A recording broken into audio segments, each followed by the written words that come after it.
Winter is nearly here in Wyoming, including Grand Teton National Park. The park is quieter now with fewer visitors, and wildlife like otters and moose are abundant. And I'm searching for them all, squeezing just a little bit of snow hiking in, while hunting for one famous moose in particular, the king of the Tetons himself, Hoback. It's wintertime here in Grand Teton National Park.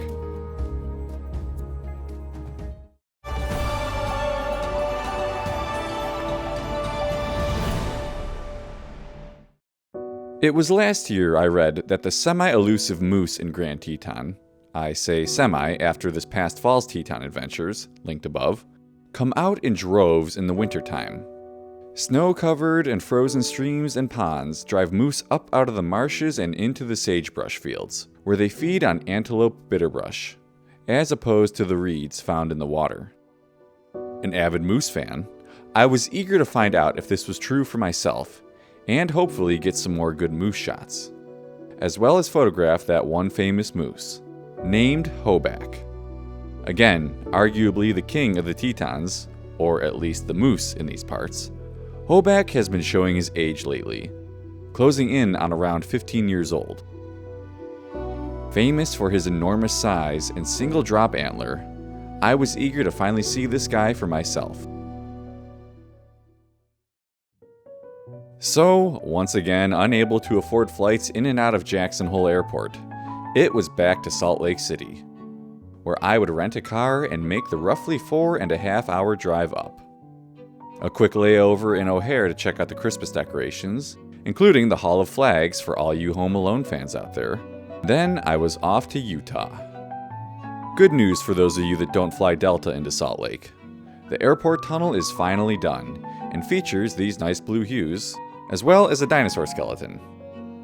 It's still a long walk, but not quite as long as before. Why did I think they were putting a train in? Did I make that up? Anyways, I picked up this awesome Jeep Wrangler courtesy of Rugged Rental in Salt Lake. I'm not sponsored by them, I promise. Locked and loaded, we started the drive up. While there wasn't a lot of snow, it was still cold. I did see this super cool looking ice bow? Fog bow? Some kind of a cold looking rainbow.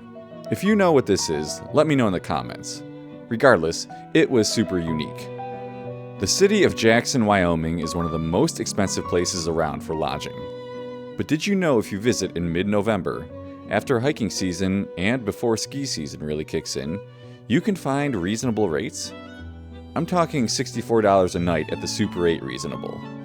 But I'm not here to plug numbered motel chains. I was rolling into town just before sunset and wanted a chance to spot some moose. I passed on the famous antler arches for now, instead heading to Antelope Flat Road and Grove, which is pretty much Moose Central. The light was fading rapidly as I parked just past the little hamlet of Kelly. Binoculars in hand, I scanned the sage fields. Nothing. A little disappointed, I started to pack up when these two came running through the field on the other side of the road. A mom with her calf. A calf who was getting pretty big. It was dinner time, and were they ever in a hurry to get some fresh bitterbrush. These two made their way out into the meadow before Mom here turned around to give me the stare down. I did snap a few photos, but I wouldn't want someone watching me eat either.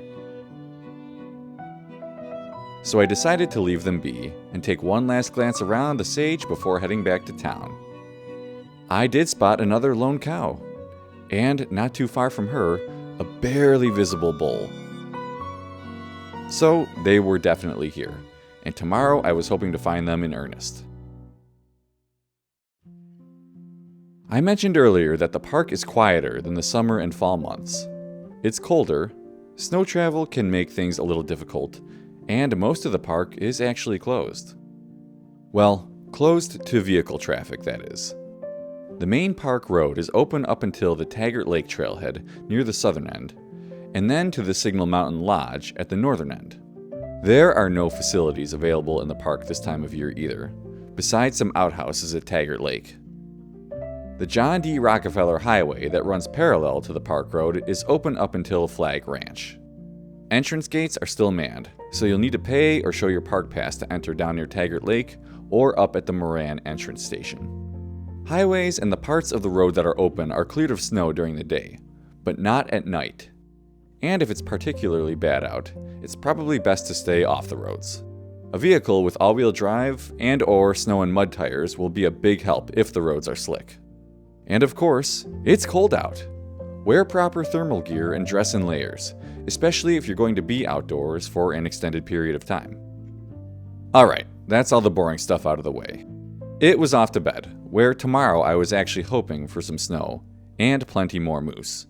I'd be getting everything I wanted, plus a little more.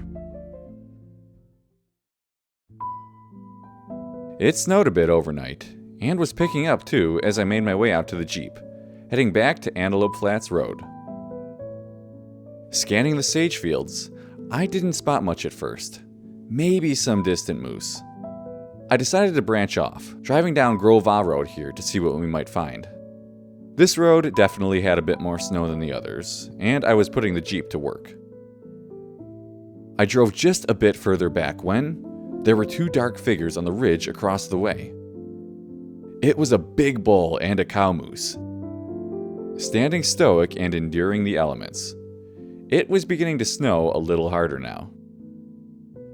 I watched for a bit, getting some really great footage of them and a few photographs, especially of the bull in these snowing conditions through the tree branches.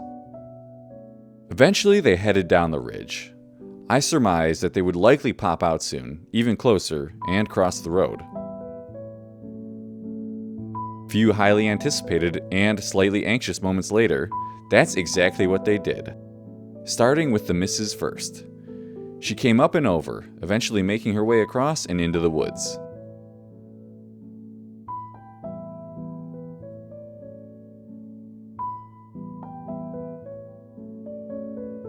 So, where was that bull? Sure enough, he followed just a moment later. Man, was he big. He made his way up and onto the road, stopping to also give me the stare down and opportunity to grab some great pictures.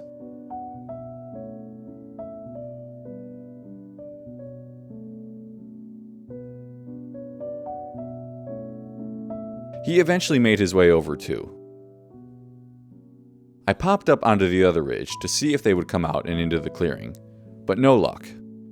And while I briefly thought about following them into the forest, I decided maybe that wasn't a great idea. Moose blend in far better than they have any business doing. And that's a mediocre at best segue into moose safety. Keep at least 25 yards away from moose and other non-predatory animals. If an animal could potentially eat you, give it 100 yards of space. The fall rut was over now, so the moose are a lot more placid. Still, give them space. Speaking of predatory animals, we got in the car to make our way back down to Antelope Flats when right near the intersection, something was trotting through the field. It was a lone coyote, out for a morning stroll. I pulled over quickly to grab some shots and footage as it made its way out and into the meadow. And here is what I got. A welcome surprise indeed. I headed up the road towards Moore Monroe when I caught sight of 3 more moose coming out of the sage, crossing the road to the other side. They were in a hurry, meaning I didn't have time to really grab many shots. No matter, it was time to head to Elk Ranch Flats, a popular area for spotting the park's bison herds. It was strange seeing the park so empty, especially a pull-off as popular as this one. The bison were out, just not near the road unfortunately. So while this footage isn't spectacular, it was still fun to watch them from a distance galloping around. Some regular buffalo zoomies, if you will. And while I didn't get any good shots of them, just up ahead was going to be one of the biggest wildlife surprises on this trip yet. Oxbow Bend is a classic Teton view, with beautiful Mount Moran and the Snake River below. It's also a great place to spot wildlife. On this day when I rolled up, Mount Moran was nowhere to be seen. A bummer, because I had really wanted a shot of it in a snow-covered landscape. The Snake River was partially frozen, and looking closer, I spotted what I thought were ravens on the ice. A closer look revealed something much more exciting, so I grabbed my camera and tripod and made my way down to the water's edge. It was river otters. I had never seen them before in the wild, and were they ever fun to watch. There were quite a few. They would make their way down the ice, occasionally belly sliding through the snow, before going under the water. A moment later, they would pop back up a little further down with some fresh fish in their mouths. Some opportunistic magpies followed them throughout, hoping to catch some scraps, I'm assuming. This one here nearly made off with an entire fish, until this otter quickly reclaimed its prize. This was probably one of my favorite shots, with several calmly emerging, before this one popped up, fish in mouth, causing all kinds of chaos to break loose. Take it easy, everyone. I watched for close to an hour, getting some really cool footage and photographs. And here is a quick sample of what I walked away with.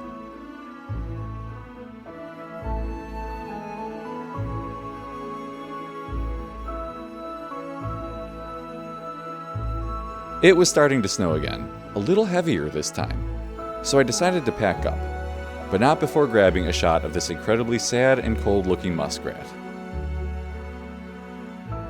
Chin up, little buddy. I was heading toward Pilgrim Creek, just down the road. Rumor had it that Grizzly 610 had been out and about here recently, even though it was getting pretty close to hibernation season.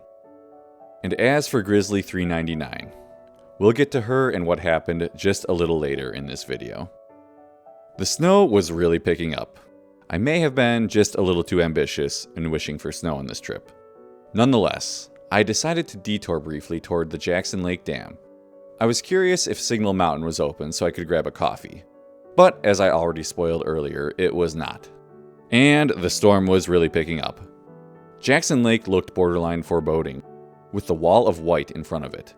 So I of course stopped to take in the view for a bit. A winter wonderland indeed. Moving on, we headed toward Pilgrim Creek, where it was still snowing pretty heavily, but finally started to break just a little bit. By the time we got there, it had stopped. And unfortunately, there were no grizzly bears in sight. The freshly fallen snow across the forest and the meadows was positively beautiful though. And I made sure to grab quite a few shots and to simply take it all in. With Coulter Bay closed and no real desire to visit Flag Ranch, I started the drive to Taggart Lake near the other end of the park, and I was fully intent on tackling this trail in the snow. Mother Nature decided otherwise, with the snow returning the strongest I had seen it yet around the time I passed through the entrance station. I stopped in the parking lot for a quick view, of mostly white. Man, was it ever coming down hard now. I didn't linger too long, grabbing a few snow shots before hopping back in the Jeep and heading for Jackson. Taggart Lake would have to wait until tomorrow. Of course, the snow diminished right around the time I was heading for the roundabout to Gros Ventre. It was nearly sunset, and with just a little bit of time, there were likely to be some moose down there, so I decided to go check things out. And sure enough, rising up out of the meadow was this big snow-covered bull.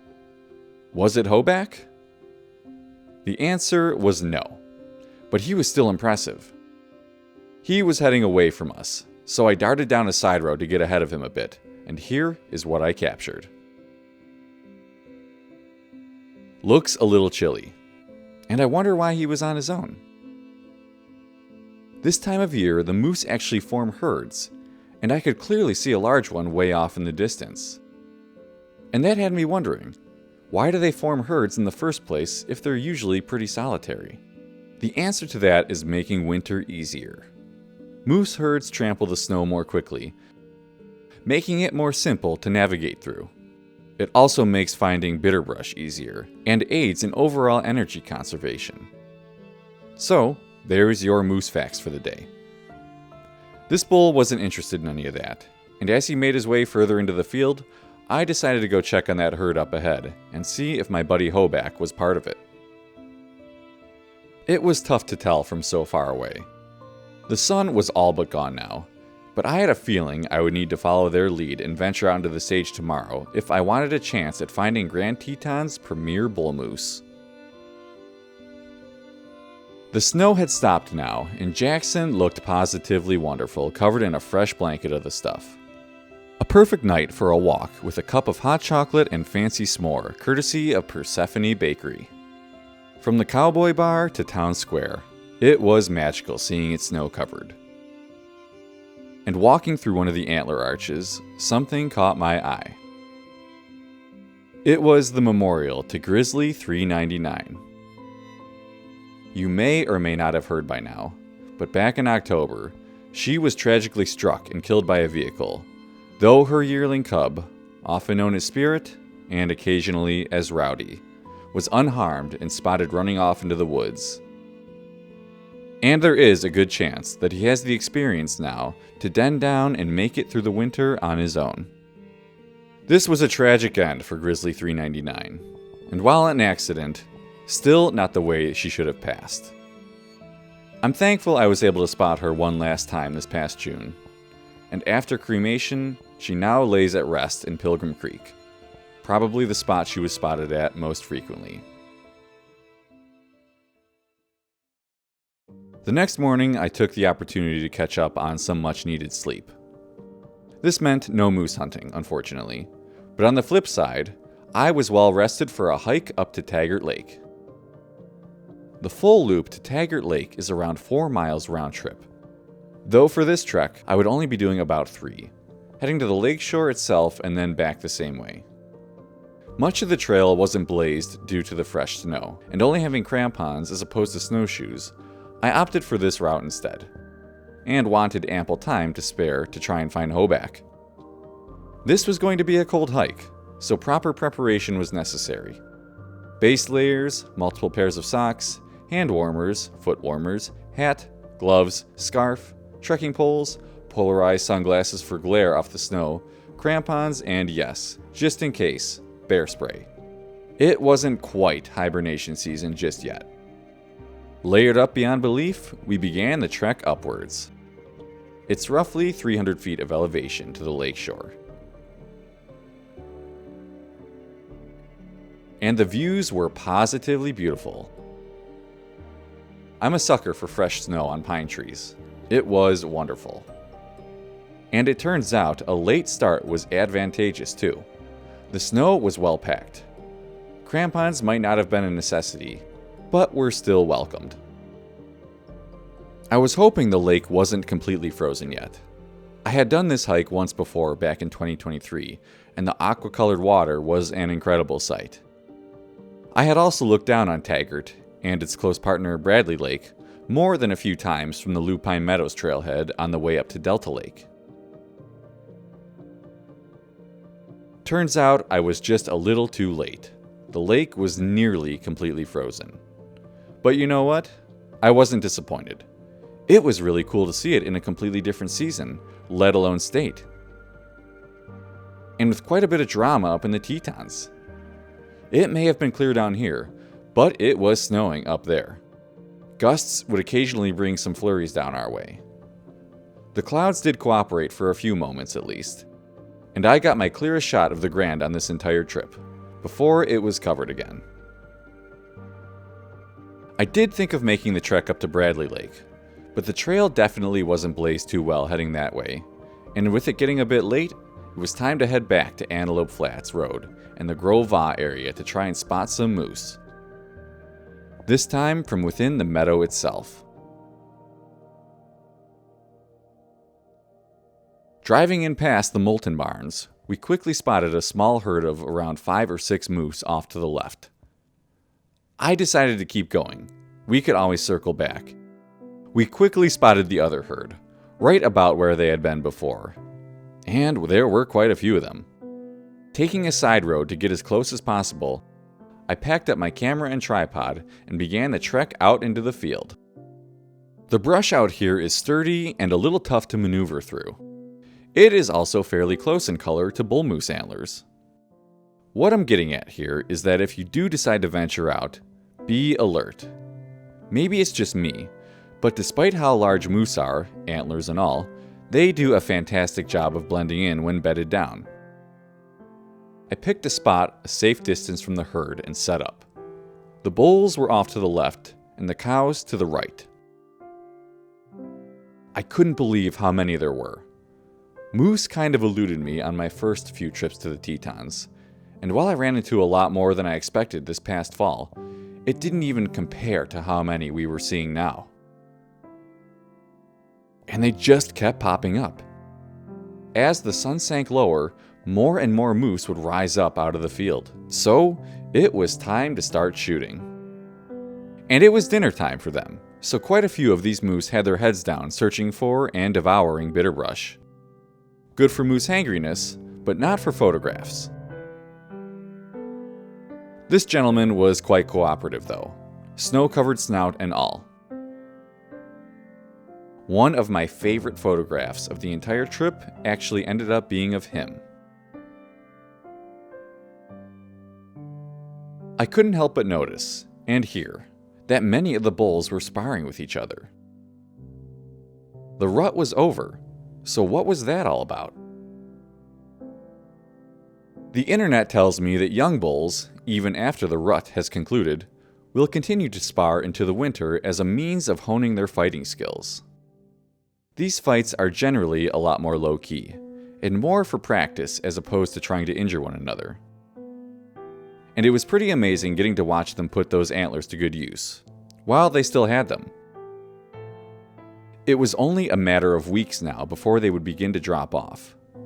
This guy here was already missing one. If you're trying to photograph moose before they drop their antlers, mid-November to maybe early December is a good time. Otherwise, you risk having a bunch of bald bull moose. Most of the cows made their way off further into the field, except for this one lady. I could only assume she was watching with tired disappointment, especially when this group of 6 or so ended up in one giant sparring match. And then, so many more moose. I was in heaven, except I didn't spot any with a drop antler. Where was Hoback? I continued filming for a while, checking those antlers out extra close when, off to the right, a large and older looking bull had emerged. Could it be? A closer examination revealed a drop antler. It was him, Hoback. Experienced Teton moose photographers are likely used to seeing him, but for me, this was exciting. My first Hoback sighting. I quickly moved in a little closer and got set up. The light was fading, and I wanted to take full advantage. I filmed him for quite a bit, pausing occasionally to try and snap some photos. He was not being a cooperative moose, and getting shots of his face not covered by brush was proving to be very difficult. But that's wildlife photography for you. You're at nature's mercy.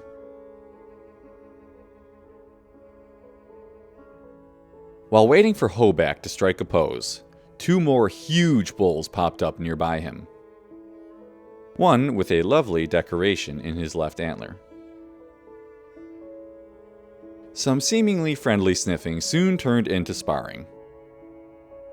We woke up and immediately chose violence today, I guess. I alternated back and forth between these two and Hoback, who was now making his way further into the field. I get it. Who is ever really in the mood for paparazzi? A keen eye revealed a third set of antlers near these 2 fighting bulls, who eventually got up, but wasn't interested in joining the fray. Hoback continued on further away, and with sunset past and blue hour fading rapidly, it was time to get back to the Jeep. Or risk getting stuck out in the field after dark, where there just happened to be a lone coyote actively howling. Dinner in Jackson sounded great right about now. Grand Teton winter. Was I ever glad I made the journey back?